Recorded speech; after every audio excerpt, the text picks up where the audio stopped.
Bien, Valentín Medrano, definitivamente el doctor José Francisco Peña Gómez juega un papel fundamental en todos estos planteamientos de una justicia independiente, porque como político visionario veía que sin una justicia independiente no podía funcionar un verdadero sistema democrático. Sí, y el PRD de esa época, claro está, liderado por el doctor José Francisco Peña Gómez, tenía unos verdaderos cerebros, unos hombres muy pensantes, con partes incluso algunos del Congreso Nacional, con iniciativas legislativas que fueron pero muy de avanzadas en su momento. Pero podemos decir que el presidente Guzmán Fernández ni Salvador Jorge Blanco hicieron mucho énfasis en en la reforma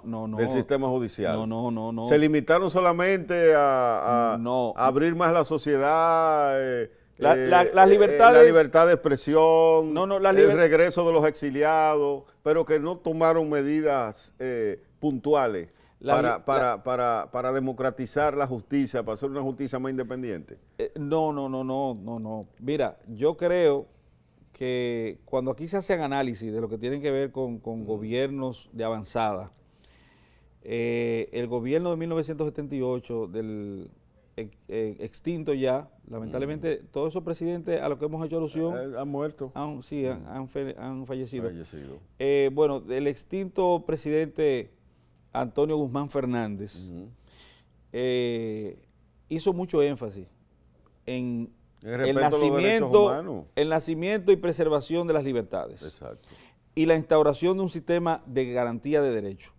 ¿Sí? Ese gobierno fue la apertura, se podría decir así, a principios democráticos de avanzada en su momento. Y ciertamente su aporte a las leyes fue más en el ámbito de la aplicabilidad de la misma. Porque nosotros teníamos buenas leyes, la cocción de legislaciones que tenemos y que hemos siempre tenido en la República Dominicana. Nosotros hemos tenido muy buenas leyes casi siempre. Que la desconocíamos, no la aplicábamos. Salvo lo que ocurre ahora, que es una crítica que yo siempre le hago al Congreso de la República Dominicana, porque el Congreso actúa, por ejemplo, nosotros tenemos la ley 36 del año 1965. Esa ley se consideraba una ley de emergencia, porque en el año 1965 nosotros estamos en plena conflagración bélica interna y para desarmar a la población surge como respuesta este tipo de legislación para que la población civil no tuviera armas en su poder. Porte y tenencia de armas de fuego. Eso en 1965. 36 de 1965. ¿Y eso está vigente todavía? Eso es lo que se conoce desde el punto de vista legislativo como el ámbito histórico de lo que el legislador quería prohibir. En ese momento. En ese momento quería prohibir la tenencia de armas de fuego en manos de la población. Pero ya es una ley anacrónica. Bueno, ya fue sustituida por una ley peor. Es lo que te digo. Estamos haciendo leyes de emergencia. El ciudadano necesita tener un medio de defensa, que puede ser un arma. Bueno, yo te voy a decir una cosa.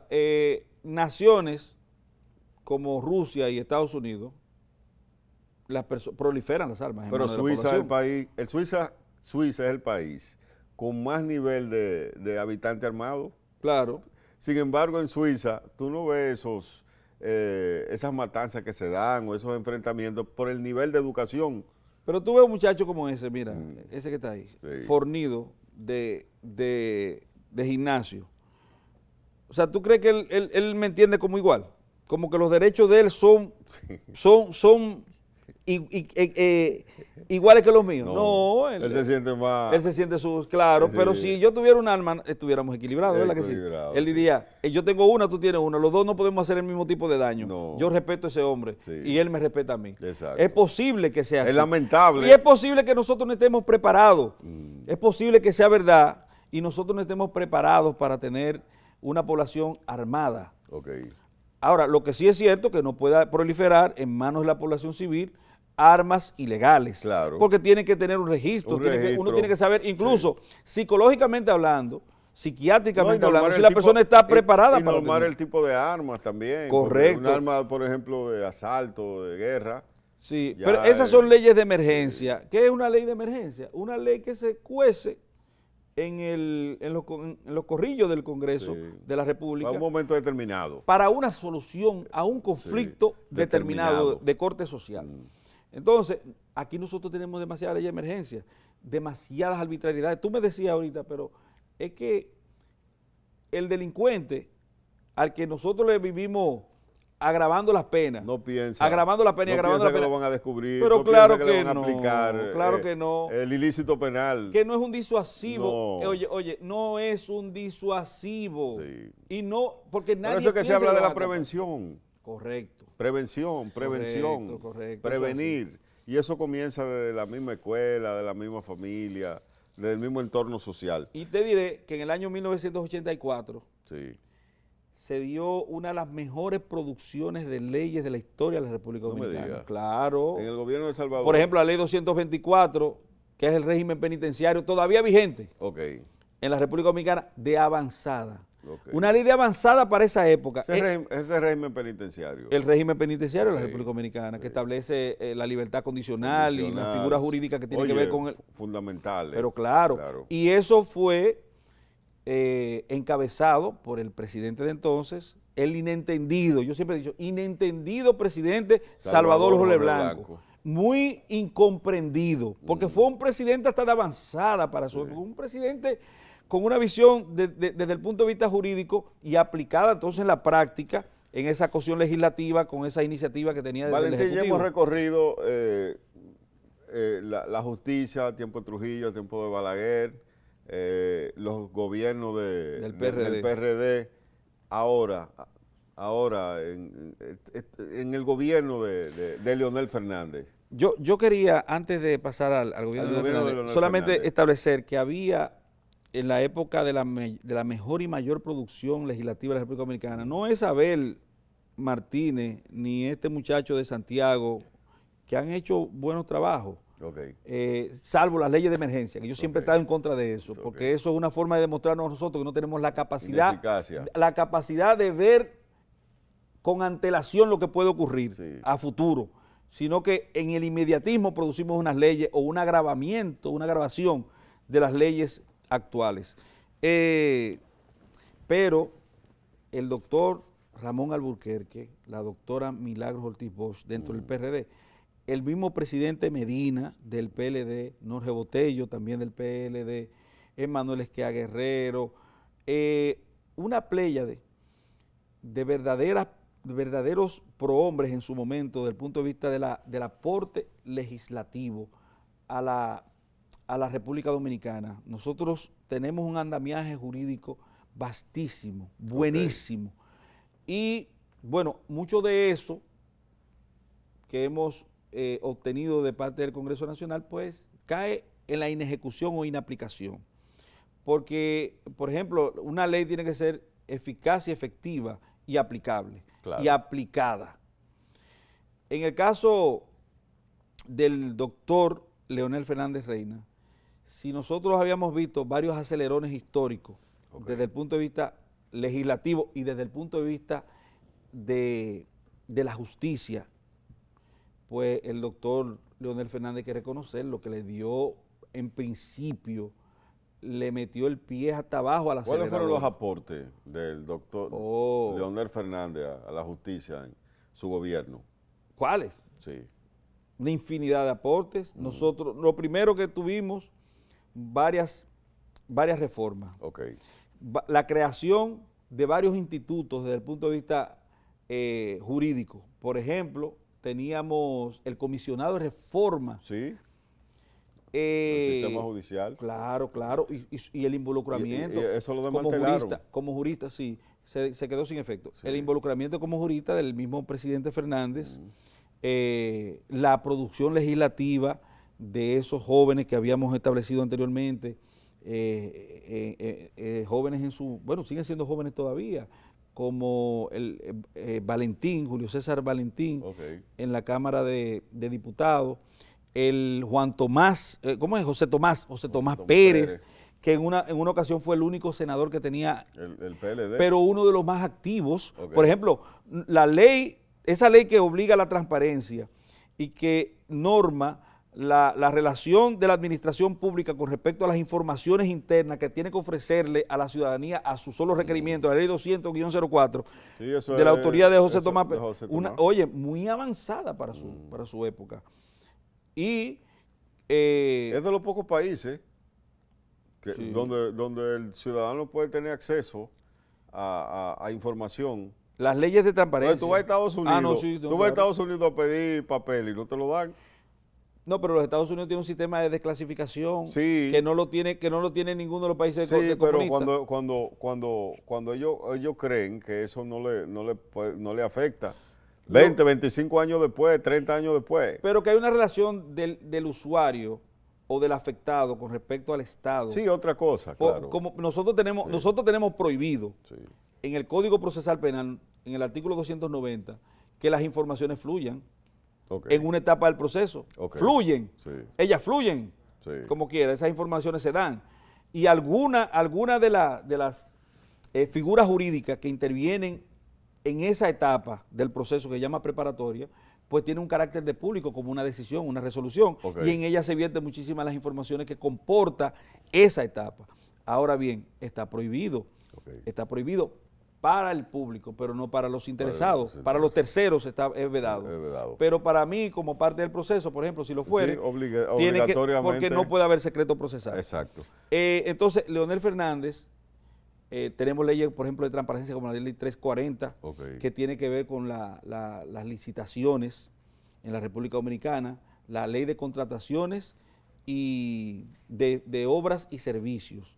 Creo que se llama así. Tiene un nombre más o menos parecido, pero tiene que ver con todo esa parafernalia de la relación del Estado contractualmente con las personas que aspiran a ser proveedores del Estado o Entonces, definitivamente, Leonel Fernández hizo un aporte muy positivo, el gran- puntual a la justicia yo diría que de República ha sido Dominicana. el más grande propulsor. Bien. Ahora, el Leonel hasta el año 2010, Sí, que incluso culmina con una constitución de avanzada. de avanzada. Una muy buena constitución. Entonces, Algunos la critican como que es una... que la calcamos, que, No, pero eso no importa. que Porque la calcamos, que no se ajusta a la realidad de República Dominicana. yo creo que el 90% de las leyes dominicanas son un calco. Ok. Si no son, oye, si es el 90%, creo que me estoy quedando un poco corto.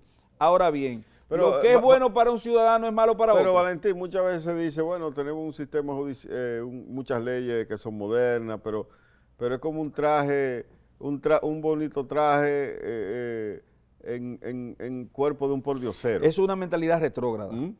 Es una mentalidad totalmente obtusa. Así que no tenemos Eso los es- recursos, eso es un ni el engranaje, ni la estructura para aplicar esas leyes. Lo que te están diciendo es que nosotros tenemos subciudadanos. Ok. Te están diciendo, mire, usted es un subciudadano, usted no merece, mire, la Declaración Universal de Derechos Humanos, Usted no- de la que nosotros, por ejemplo, tomamos el artículo 8, que normó todas nuestras constituciones hasta el año 2010, donde pasa del artículo 8 al artículo 69 y al artículo 40, se dispersa un poco. Pero esos derechos mínimos Usted no lo reconocidos, merece. usted no lo merece. Eso es lo que te Sí, están diciendo a sí. ti.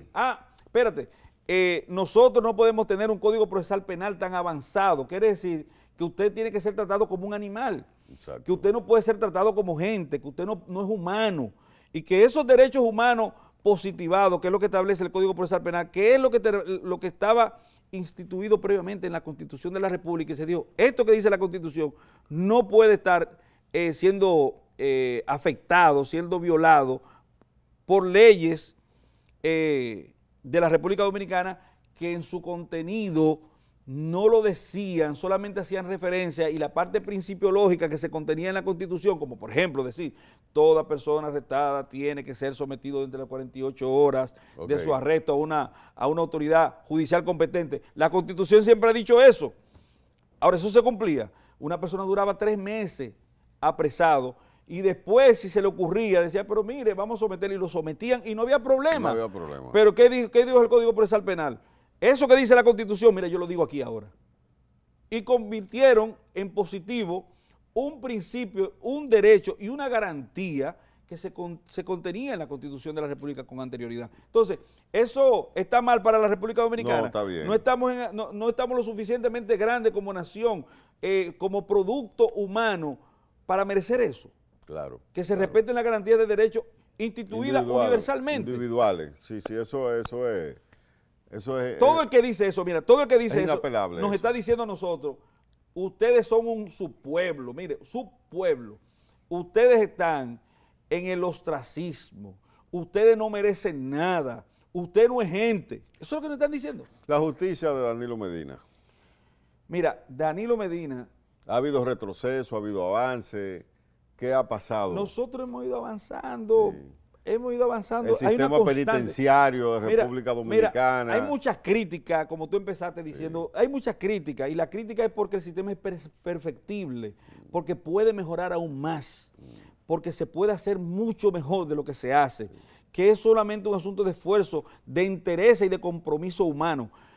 Pero nosotros hemos ido avanzando poco a poco, unas veces más acelerada que otras. Porque decimos, Leonel Fernández en términos de justicia le metió el pie hasta el fondo, salvo, digo yo, cuando dicen los contrarios de él, se blindó desde el punto de vista judicial con la conformación de las altas cortes.